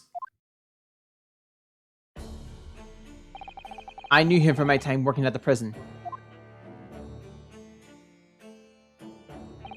When he saw what I'd become, he was deeply troubled for me and my family. And from that day forward, he visited me on Franco's street with increasingly regularly. Sorry. Then one day, he asked me if I carried a secret assignment for him. A secret? What was it? I was to impersonate the inspector. What? Impersonate him? We always met in that little room so that the inspector could brief me. This is us on Tuesday tomorrow and take a statement from the patroness. I knew it was always something along those lines. Surveillance work, interviewing people. On those occasions, he would lend me his identification so people would believe who I was. My instructions were to make an impression to let people know that Inspector Grayson had been at work. And for those services, he compensated me financially. A Scotland Yard inspector willingly relinquished his identification into your car with intent to deceive? That, as I'm sure I need not to point out, is a very serious criminal offense. Why? What was the point of you impersonating him? I truly do not know. All I can say is that the inspector warned me on numerous occasions. Now remember, Fergal, I need your solemn word. You don't blab about this to anyone, alright? Ever. Even if, well, if I end up a croaker.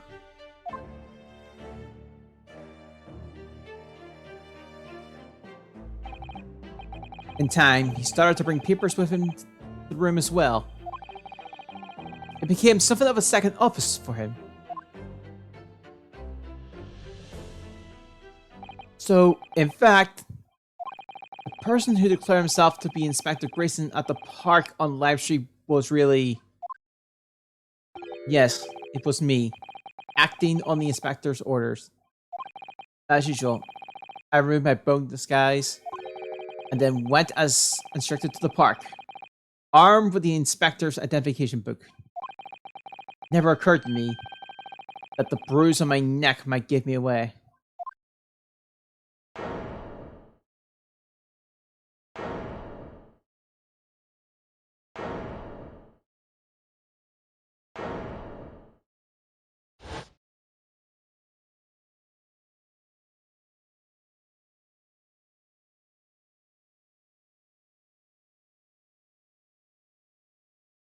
Well, if a scene this confession completely destroys the defense's case. Explain yourself, Prosecutor Osogi. My learned friend's assertions were as follows. The victim was killed on another occasion on the day before his corpse was discovered. At the hands of these two red-headed men when they impersonated the inspector. Oh, sorry, when they imprisoned the inspector. Oh. No, that can't be! After all, it wasn't the inspector who went to the park that day. It was me! Oh, goodness. Finally, we have clarity. We had nothing to do with the murder of the inspector. And merci, Monsieur de la Défense, for proving it. But... You only just... Order! Indeed, it would appear that we have reached a de facto conclusion of sorts. These witnesses have no involvement in the murder of the victim. As proven, somewhat ironically, by the defense. I hereby call an end to the examination. Hold it!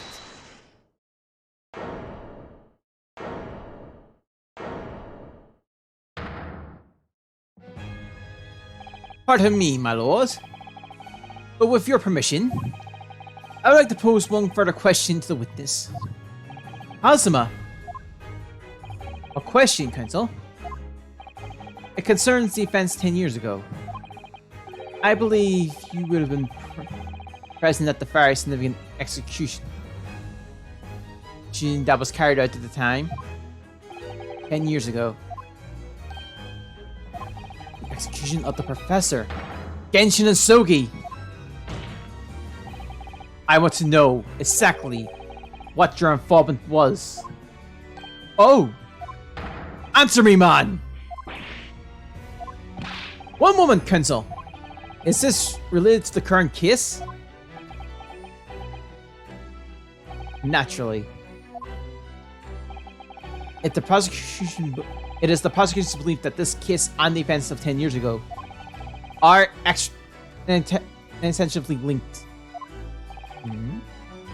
Does the defense concur, Counsel? Hazuma, you're not yourself. You're not as calm and collective as usual. Hazuma-san, the one... He's acting this way.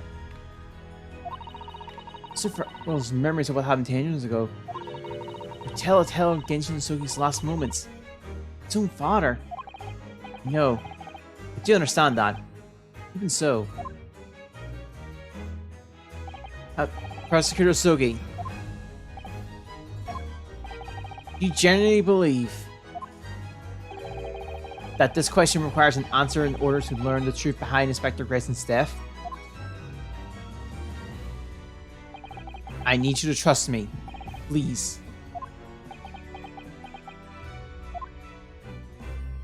Very well.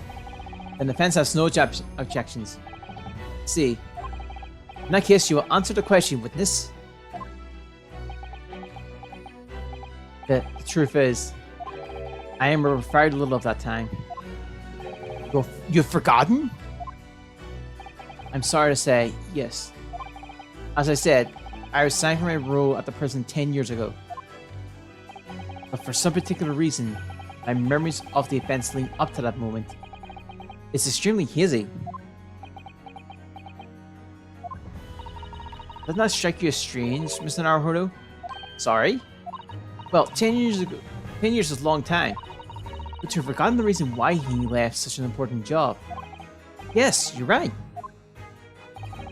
Not only that, Sir Fagan's claims contradicts what we already know. The human spirit is a fragile thing.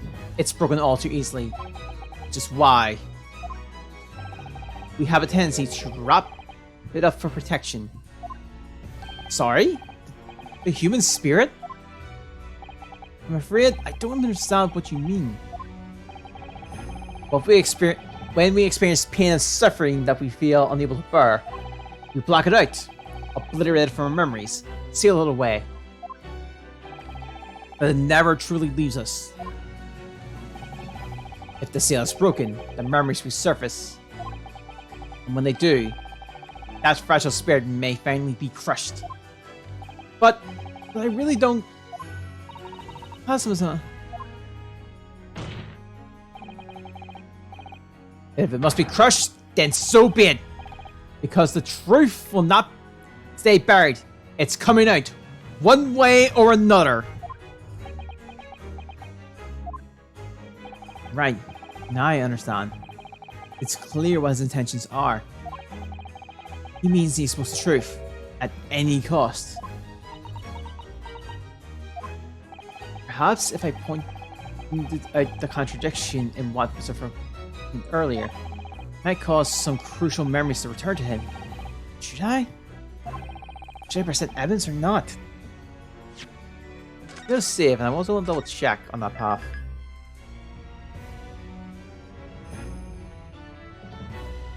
Oh, yeah. Oh, we have the means. Might as well. I have no idea how this is going to go. But this is a court of law. I have the duty to pursue the truth. Right, that's another thing we need to do. So, Virgo, I'd like you to look at this. Evidence that clearly contradicts your version of the events. Take that! I forgot we had that for a bit. for a while there. Just a moment ago, you made the following statement. That's right! I completely forgot that. I overlooked that. I resigned from my role as a prison at the prison 10 years ago.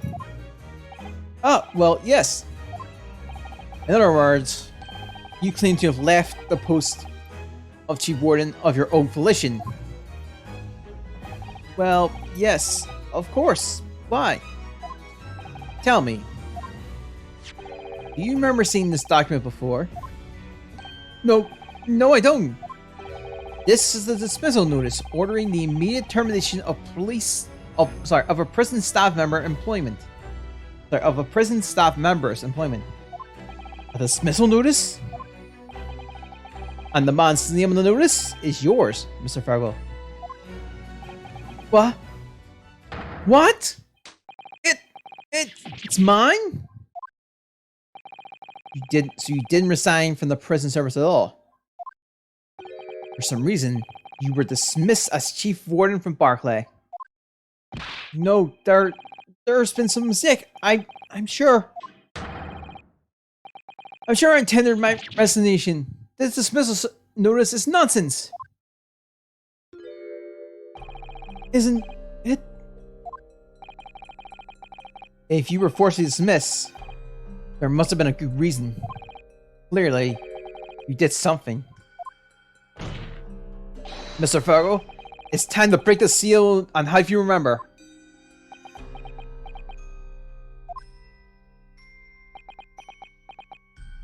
According to the few remaining records, the final execution that you supervised was on 17th of June 10 years ago.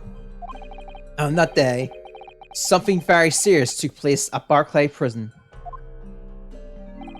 17th June? Was that the professor's execution?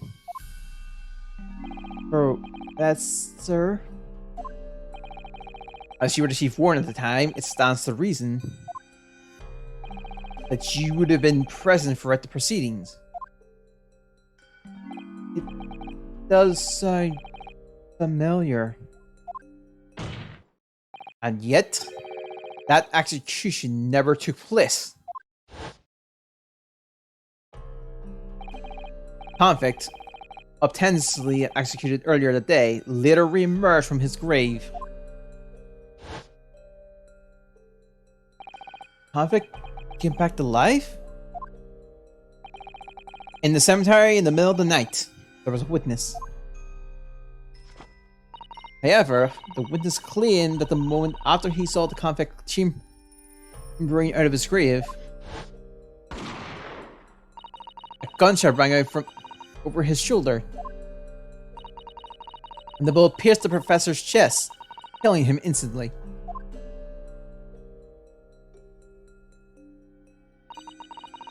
Those may have been the professor's last moments. Yes. Seeing that you were in charge of overseeing executions at the time, you might know the truth about what really happened. It's in your head, somewhere deep down.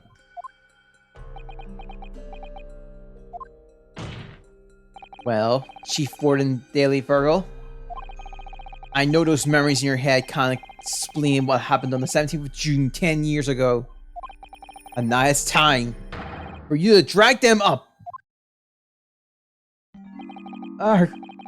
Arg. Mr. Virgil.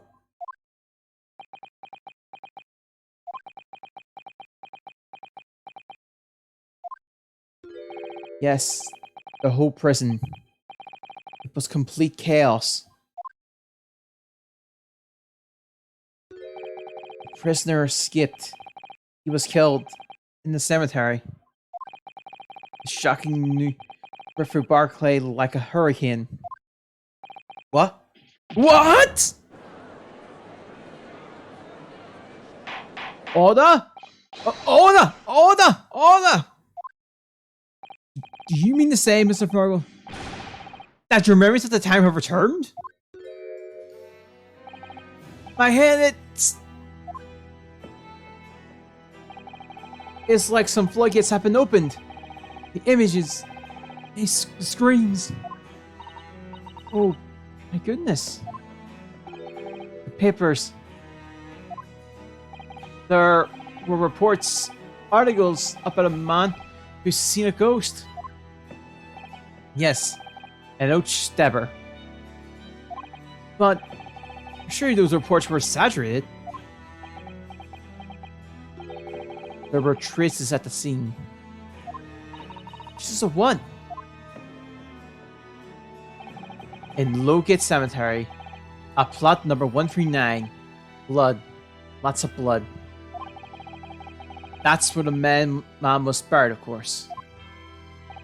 Obviously, something terrible had happened there. The depths of conspiracy and depravity from which this tale is emerging are quite staggering. I've reviewed the police records from that time extensively. A thorough investigation was conducted by Scotland Yard. To a certain how the convict managed to escape it in the first place. And the conclusion reached by the investigation team was there was a member of the prison staff. That a member of the prison staff must have been involved. Are you suggesting that a prison warden abetted the man's bid for freedom? Yes, and I was suspected of doing it. Of using that mass murderous execution as a way to help him escape. You did one? I remember now. Sorry. The horror of it all coming back to me. One evening, a few days after the execution, some detectives came to the prison. I was called to the governor's office at the top of the watchtower.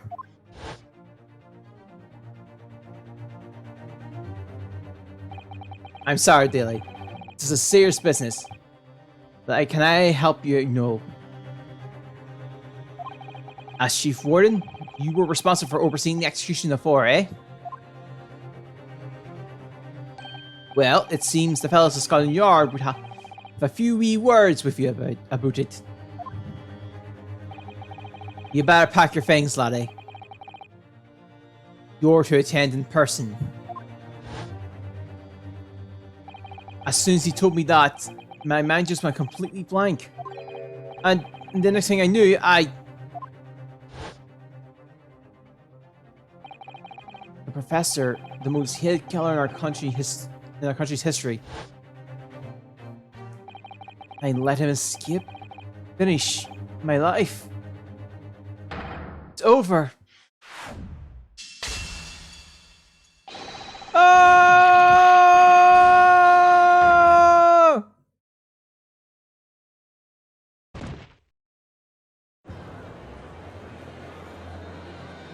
Sorry, couldn't do that. Order! Fetch a doctor at once.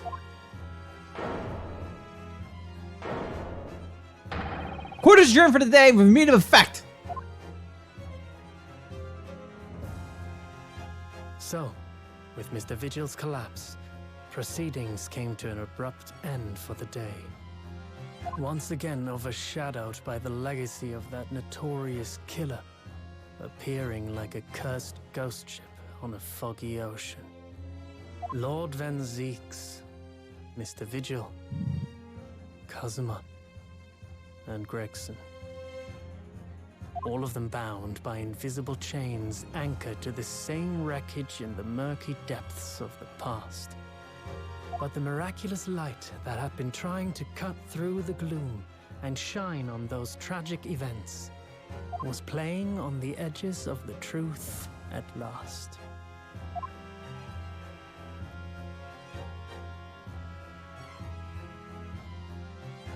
And now we got more to work with. With that, I say that'd be a good point we can wrap up.